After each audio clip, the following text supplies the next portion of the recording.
मो ना रीताराणी राय मु जाडुआ उच्च सरकारी प्राथमिक विद्यालय छात्री। मु कहबी कि विदायकालीन उत्सवर जो कथाटा गुरु मानकर कथा। गुरु हेउचंती आमर अंधार आम अंधार को जी आलोक को नहीं था से होउचंती गुरु। आम ये षष्ठ रु अष्टम 3 वर्ष जाए जिते पाठ पढ़ीचु से आमको शिक्षा से शिक्षा लाभ कर किसी जानी न था सी आमको गोटे कथा शिखाती केबे तुम क्या सहित सब बेले श्रृंखलित श्रृंखला हूँ मनीषर गोटे बाट तुम पाठ न पढ़ी पार गोटे आगू तो जीव श्रृंखला रखिले तो गोटे आगू जापर आउ सार मैंने भी कहती तुम 4टा रु 10टा रु 4टा पर्यंत तुम केवल आमर छात्र छात्री नुह आमर पुओ झी आमे तुम बापा माँ सबकि आज जो मु विदाय नहीं कि जाऊँगी अष्टम रु नवम मुझे सबू शिक्षकों ठारू स्नेहपूर्ण पाई से ही नवम श्रेणी रे भी पाइबा चाहूँगी आउ गोटे कैंपस मध्य रहिले भी एतिक दुख लगुच कि आम से क्लास रे जमी पढ़ी कि मजामस्ती करूँ आमती हो पार कि ना मुझे भावुची आउ गुरु मानक तो जिते विदाय दबा पड़ू से दुख प्रकाश। श्री उमाकांत साहू जाडुआ उच्च प्राथमिक विद्यालय परिचालना कमिटीर सभापति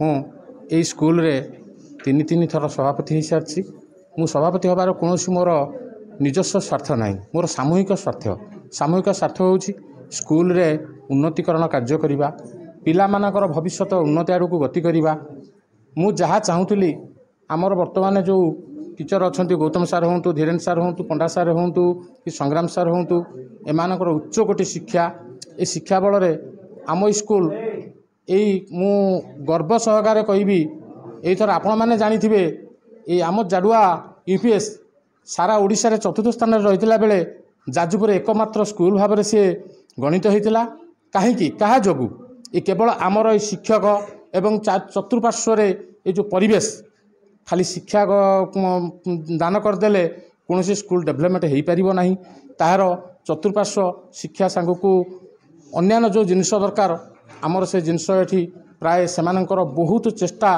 प्रचेष्टा माने संपन्न करा जाउछि एवं तांकर नीति गति आचार तांकर बहुत सुंदर स्कूल रे पिला माने मध्य मो थिबा भितरे मु देखुची पिला माने एते श्रृंखलित एठी जीवन यापन करूछंती काहेकि से केवल घरु जा शिक्षा नहीं कि आसिले एठी से माने जेतिकी समय शिक्षा दान पाइले एवं ये जो पिला मानकर सारंग सहित तांकर जो कोऑपरेशन कहीं गोटे जड़े यदि बाहर पलि आसे कहीं कहे नहीं ये शिक्षक छात्र सांग मु भावुची से सांग दृष्टि पिला माने जदि एत डेभलप कर संपर्क होची सेतिकी जदि जड़े छात्र जड़े शिक्षक को अंतर सहित भय करुए तांते शिक्षार भय आसीबो ता मानसिक उपरे चाप पड़ाटा निश्चित आमर गौतम सारे धीरेन सारे पंडा सारे आमर संग्राम सारे एमानक पिला सहित एते मिसी जाउचंती मते बहुत आनंद लगुची एवं आम ये जो चतुर्पार्श्व आपण मैंने देखुवे ये जो बर्तमान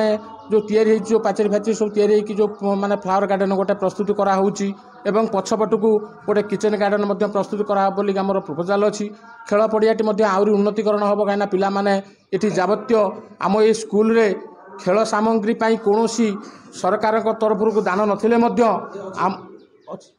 मध्य जा हो किंतु आमर ये सार प्रचेषा बहुत पिला खेल सामग्री यथेष्ट परिमाण आसिक पहुँची कहीं गोटे पिला शिक्षा सहित तार अन्यान्य किसी आवश्यक खेल कूद नाच कूद सब आवश्यक मु एवं मोर भी एथर शेष मु आउ ए स्कूल रे प्राय मो लाइफ टाइम पर्यंत प्रेसिडेंट होबार योग्यता पाइबी ना से मत दुख लगुच कहीं मोर ये जो स्कूल सहित मोर जो संपर्क थिला ये संपर्कटा स्कूल सहित संपर्क रु ये जो स्टाफ आ जो माने छात्र छात्री मान जो संपर्क थिला मोर ये संपर्कटा एबेठू मोर माने विच्छिन्न होबाकू जाउची हेले मध्य ये स्कूल मु जो भली आसुथिली आसीबी जो भली मो प्रचेष्टा मु जो भली कारुकार्य काम दाम जहाँ करूथली साहाय्य करूथली सेमिति करिबी कहीं आपणकर विच्छिन्न होगा जाऊँगी आप निजे विच्छिन्न करने चाहते ना आपणकर बयस जो आप ଚାହୁଁଛନ୍ତି? ନାଇଁ ଏଇଟା ସରକାରଙ୍କ ନିୟମ। ସରକାରଙ୍କ ନିୟମ 3 ବର୍ଷ ଜଣେ ସଭାପତି ହେଲେ 3 ବର୍ଷ ରହିପାରିବ, କିନ୍ତୁ ଏଥର ଯାହା ସରକାର ନିୟମ 3 ବର୍ଷ ପୁରୀ 3 ବର୍ଷ ପୁରୀକି 4 ବର୍ଷ ଚାଲିଲାଣି। ତାପରେ ତାଙ୍କର ଆହୁରି ଗୋଟେ ନିୟମ ଅଛି, ଯେ ଯାହାଙ୍କର ଗାର୍ଡ଼ିଆନ୍ ଯେଉଁ ପିଲା ଥିବେ ସେଇମାନେ ବି ପାର୍ଟିସିପେଟ୍ କରିପାରିବେ। କାହିଁକିନା ମୋର ଆଉ ସେମିତି କିଛି ନାହିଁ, ମୁଁ ଭାବୁଛି ଆଉ ହେବାର ସେ ଯୋଗ୍ୟତା ହାସଲ ମୁଁ କରିପାରିବି ନାହିଁ। ମୁଁ ସିନା ସେ ପଦବୀ ଛାଡ଼ିଦେବି, କିନ୍ତୁ ଏ ସ୍କୁଲ ସହିତ ମୁଁ କ'ଣ ସମ୍ପର୍କ ଛାଡ଼ିପାରିବି କି? ସେଇଟା ମୁଁ ମଲା ପର୍ଯ୍ୟନ୍ତ ଛାଡ଼ିପାରିବି ନାହିଁ। ସାର୍ ମୋ ନାଁ ହେଉଛି ସାଇ ସୁରାଜ ଦାସ। ମୁଁ ଅଷ୍ଟମ ଶ୍ରେଣୀର ଛାତ୍ର। ଆଉ ଆମ ସ୍କୁଲର ନାମ ହେଉଛି ଜାଡ଼ୁଆ ସରକାରୀ ଉଚ୍ଚ ପ୍ରାଥମିକ ବିଦ୍ୟାଳୟ। ଆଜି ହେଉଛି ବିଦାୟକାଳୀନ ସମ୍ବର୍ଦ୍ଧନା ଉତ୍ସବ। ଆଜି ଆମେ ଅଷ୍ଟମ କ୍ଲାସ୍ରୁ ବିଦାୟ ନେଉଛୁ। ଏହା ଆମ ପାଇଁ ବହୁତ ଦୁଃଖଗତ କାରଣ। ଆଜି ଯେଉଁ ସାର୍ମାନେ ଯେଉଁ ଷଷ୍ଠରୁ ଅଷ୍ଟମ ପର୍ଯ୍ୟନ୍ତ 3 ବର୍ଷ ଆମକୁ ପଢ଼େଇକି ଆଜି ଆମକୁ ଯେତେ ବାଟ ଆଣିଛନ୍ତି, ଆଉ ଆମକୁ ଯେଉଁ ଶିକ୍ଷା ଦେଇଛନ୍ତି, ସେଇ ଶିକ୍ଷା ଆମେ ଏଇ 3 ବର୍ଷ ଭିତରେ ପାଇଛୁ। ଆଜି ଆମର ବିଦାୟ ଦିବସ ହେତୁ ଆମେ ଅଷ୍ଟମ ଶ୍ରେଣୀର ଛାତ୍ରଛାତ୍ରୀମାନେ ବହୁତ ଦୁଃଖ ପ୍ରକାଶ କରୁଛୁ। ତେଣୁ ନବମ ଶ୍ରେଣୀକି ଆମେ ନବମ ଶ୍ରେଣୀକି ଯିବା ପାଇଁ ଆମର ଆଜି ଏଇଟା ହେଉଛି ଶେଷ ଦିବସ। ତେଣୁ ଆଜି ଆମେ ଅଷ୍ଟମ ଶ୍ରେଣୀରୁ ବିଦାୟ ନେଇଛୁ। ତେଣୁ ଆମେ ସାର୍ଙ୍କୁ ଅଶେଷ ପ୍ରଣାମ କରୁଛୁ। ମୁଁ ଶ୍ରୀ ଗୌତମ କୁମାର ସାହୁ, ଭାରପ୍ରାପ୍ତ ପ୍ରଧାନ ଶିକ୍ଷକ, ଜାଡ଼ୁଆ ସରକାରୀ ଉଚ୍ଚ ପ୍ରାଥମିକ ବିଦ୍ୟାଳୟ।